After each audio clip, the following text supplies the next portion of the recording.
Welcome to లాలనర్. ఈ రోజు మనం ముస్లిం పర్సనల్ లాపై భారతీయ న్యాయ వ్యవస్థ తీసుకున్న 10 ముఖ్యమైన నిర్ణయాలు ఏమిటో ఈ వీడియోలో మనం తీసుకున్నాం.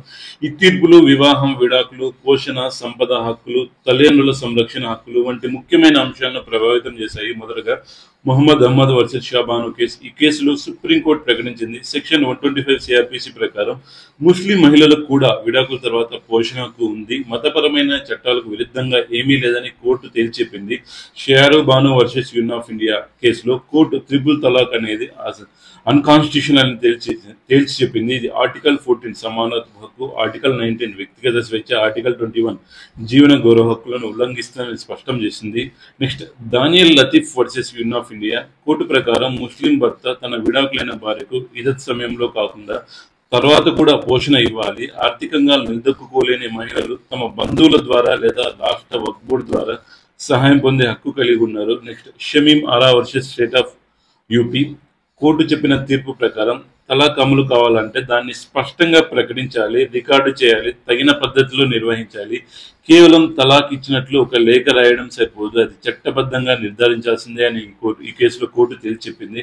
Next, Sarla Mudgal versus union of India case court చెప్పిన ప్రకారం పాలిగామి అంటే ఒక భర్తకు ఒకటి కంటే ఎక్కువ భార్యలు ఉండడం కేవలం ముస్లిం పురుషులకు మాత్రమే అనుమతించబడింది. ఈ విధానం భార్యల పట్ల అన్యాయంగా ఉందని, వారిపై మానసిక హింసకు దారి తీస్తుందని కోర్టు అభిప్రాయపడింది.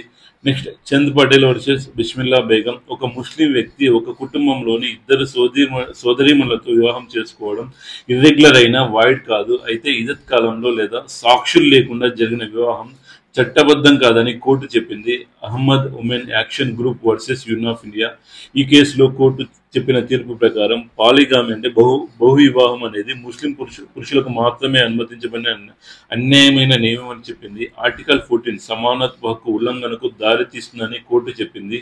నెక్స్ట్, ఇమాం బందీ వర్సెస్ ముస్సాది తల్లి తన చిన్నారి బిడ్డకు సంబంధించిన ఆస్తిని విక్రయించే హక్కు కలిగి ఉందని కోర్టు తేల్చి చెప్పింది. చిన్నారి సంరక్షణ హక్కు తల్లికి ఉన్నప్పటికీ తండ్రి లేదా తాతయ్య హక్కుగా గుర్తించబడతారు. Next, Gohar Begum versus Suggi alias Najma Begum court తీర్పు ప్రకారం అవివాహిత తల్లి తన అక్రమ సంతానానికి సహజ సంరక్షణాలుగా న్యాచురల్ గార్డెన్ గా పరిగణించబడుతుంది. పిల్లల సంరక్షణ ఇవ్వకపోవడం ఇల్లీగల్ డిటెన్షన్ గా పరిగణించబడుతుంది. నెక్స్ట్, నూర్ సభా ఖాతూన్ వర్సెస్ మొహమ్మద్ కాసిం కోర్టు తీర్పు ప్రకారం ముస్లిం వివాహం ద్వారా పుట్టిన పిల్లలకు పోషణ హక్కు ఉంటుంది.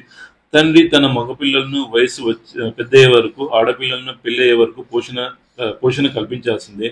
ఈ 10 ముఖ్యమైన తీర్పులు ముస్లిం వ్యక్తిగత చట్టాలపై భారత న్యాయ వ్యవస్థ తీసుకున్న నిర్ణయాలకు అద్భుతమైన ఉదాహరణలుగా చెప్పవచ్చు. ఈ వీడియో మీకు ఉపయోగకరంగా అనిపిస్తే లైక్ చేయండి, కామెంట్ ద్వారా మీ అభిప్రాయాన్ని తెలియజెప్పండి.